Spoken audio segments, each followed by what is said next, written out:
Welcome to my channel the history with facts.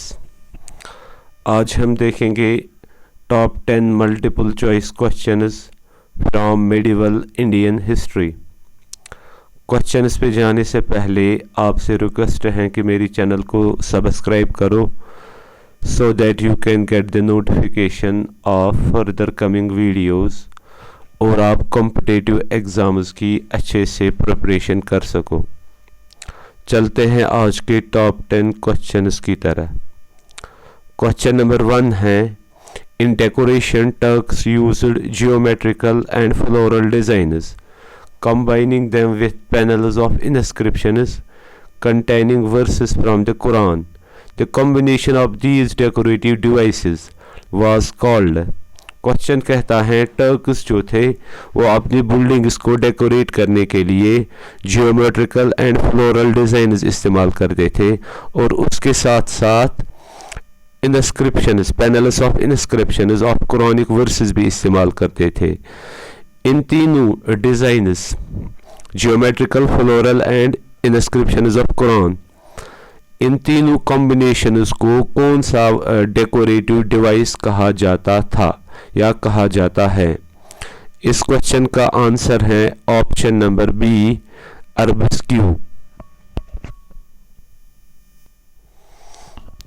Question number 2 है, which one of the following buildings is an indication of the mixing of the Hindu and Muslim traditions of architecture.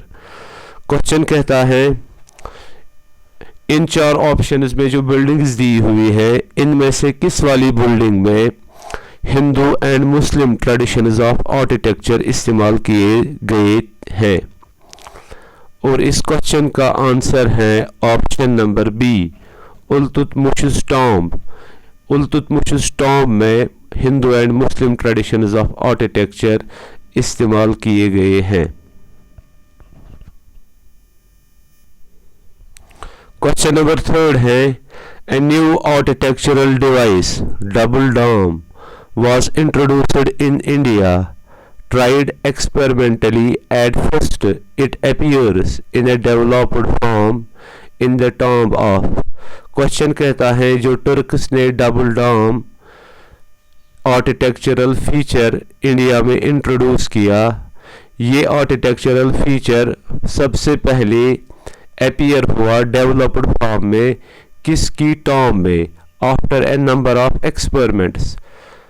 और इस question का answer है option number D, Sikandar Lodi's tomb. Question number 4 है, batter means sloping walls gives the effect of strength and solidity to the buildings was striking feature of architecture of which sultanate rulers। Question कहता है butter जो कि एक architectural features है जिसमें walls sloping होते हैं और उससे बिल्डिंग में स्ट्रेंथ एंड सॉलिडिटी होती है। ये आर्किटेक्चरल फीचर दिल्ली सल्तनत के किन रूलर्स का स्ट्राइकिंग फीचर ऑफ आर्किटेक्चर था? उनकी बिल्डिंग्स में ये स्ट्राइकिंग फीचर ऑफ आर्किटेक्चर है, वो कौन से सल्तनत रूलर्स थे? और इस क्वेश्चन का आंसर है option number B, Tughlaqs. Tughlaqs की बिल्डिंग्स में ये बटर जो है ये स्ट्राइकिंग फीचर ऑफ आर्किटेक्चर है। क्वेश्चन नंबर 5 है, the two architectural features, eaves and kiosks, used by the Delhi Sultans had Indian origin from। Question कहता है दो आर्किटेक्चरल फीचर्स ईव्स और कियोस्क्स जो दिल्ली सुल्तान्स ने अपने बिल्डिंग्स में इस्तेमाल किए हैं, इन दोनों फीचर्स का ओरिजिन इंडिया ही से है और किस जगह से है? इस क्वेश्चन का आंसर है option number C, Gujarat and Rajasthan. Gujarat और राजस्थान से इन दो आर्किटेक्चर फीचर्स का ओरिजिन है इंडिया में।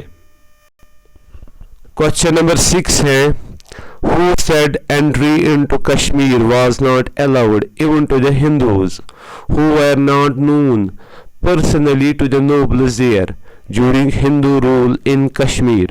क्वेश्चन कहता है ये किसने कहा है कि कश्मीर में एंट्री अलाउड नहीं थी इवन हिंदूज की, उन हिंदूज की जो जिनको कश्मीर के नोबल्स नहीं जानते थे, उन हिंदूज की भी एंट्री अलाउड नहीं थी कश्मीर में।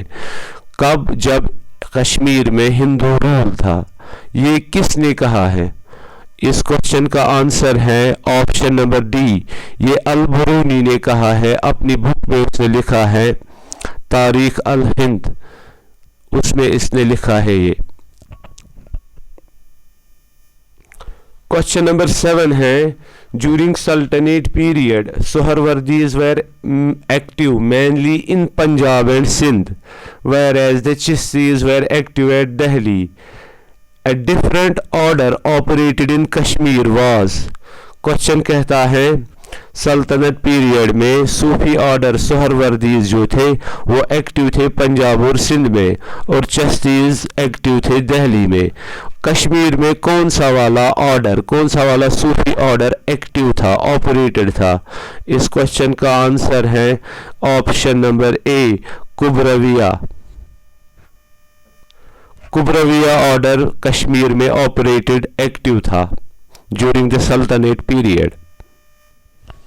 क्वेश्चन नंबर 8 है a king from slave dynasty of Delhi sultanate has been called as a dervish king in Indian history was. Question कहता है स्लेव डायनास्टी जो थी दिल्ली सल्तनत की, उसमें एक किंग था, उस किंग को जाना जाता है किस नाम से? दरवेश किंग इन इंडियन हिस्ट्री में। इंडियन हिस्ट्री में उसको जाना जाता है as a dervish king.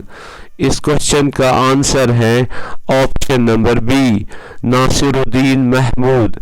Nasiruddin Mahmud जो था वो एक रिलीजियस किंग था और वो स्ट्रिक्टली फॉलो करता था इस्लाम को। वो सिंपल लाइफ गुजार रहा था, वो कुरानिक कॉपीज ये कैलीग्राफी करके बेचता था और अपनी अर्निंग उसी से करता था। इसी वजह से उसको कहा जाता है dervish king in Indian history because of his simple life. Question number 9 है which of the following statements are true about the Suhrawardis. 4 statements दिए हुए हैं अबाउट द सोहरवर्दीज के बारे में और हमें कहना है कौन से वाले स्टेटमेंट्स जो हैं इनमें ट्रू है। पहला वाला स्टेटमेंट है they did not believe in starvation और सेल्फ मोटिफिकेशन। वो बिलीव नहीं करते थे स्टारवेशन पर और सिंपल लाइफ पर। सेल्फ मोटिफिकेशन, बैड ड्रेस्ड वो पसंद नहीं करते थे। ये ऑप्शन जो है ये ट्रू है, वो बिलीव नहीं करते थे स्टारवेशन और सेल्फ मोटिफिकेशन पर। सिंपल लाइफ पर वो बिलीव नहीं करते थे, बल्कि वो एक हाई फाई लाइफ पर बिलीव करते थे और वो गुजारते थे एक हाई फाई लाइफ। ये वाला ए वाला स्टेटमेंट ये ट्रू है। B they accepted the royal grants, ये भी ट्रू है, वो एक्सेप्ट करते थे रॉयल ग्रांट्स। सी जो है they did not hesitate in making forcible conversions, ये भी ट्रू है, वो हेजिटेट नहीं करते थे फोर्सेबल कन्वर्जन्स करने में। डी वाला जो है they took active part in politics, ये भी ट्रू है। चारों के 4 स्टेटमेंट ट्रू हैं और इस क्वेश्चन का आंसर आएगा option number 4, all of these are true about the सोहरवर्दीज। जो सी वाला है ये भी ट्रू है, वो हेजिटेट नहीं करते थे फोर्सेबल कन्वर्जन करने में, वो ये लीगल समझते थे फोर्सेबल कन्वर्जन। क्वेश्चन नंबर 10 है Alauddin's maund was equivalent to how many KGs of modern times. Alauddin के टाइम में जो मन वेट मेजर था, वेट यूनिट था, वो मॉडर्न टाइम्स में कितने केजीज के बराबर था? आज के केजीज के बराबर अलाउद्दीन का मन ये कितना इक्विवेलेंट था, जो अलाउद्दीन का मन था वेट यूनिट, वो कितने केजीज का बराबर था ऑफ मॉडर्न टाइम्स। और इस क्वेश्चन का आंसर है option number C 16 KGs. 16 Alauddin का मन इक्विवेलेंट था आज के 16 केजीज के बराबर। और ये थे आज के top 10 multiple choice questions from medieval Indian history. I hope the video will be useful for you. Again, I am requesting you to subscribe my channel and also share the video, as sharing is the caring. And also again I am requesting you to watch other videos on my channel. Thanks for watching. Fi Amanillah.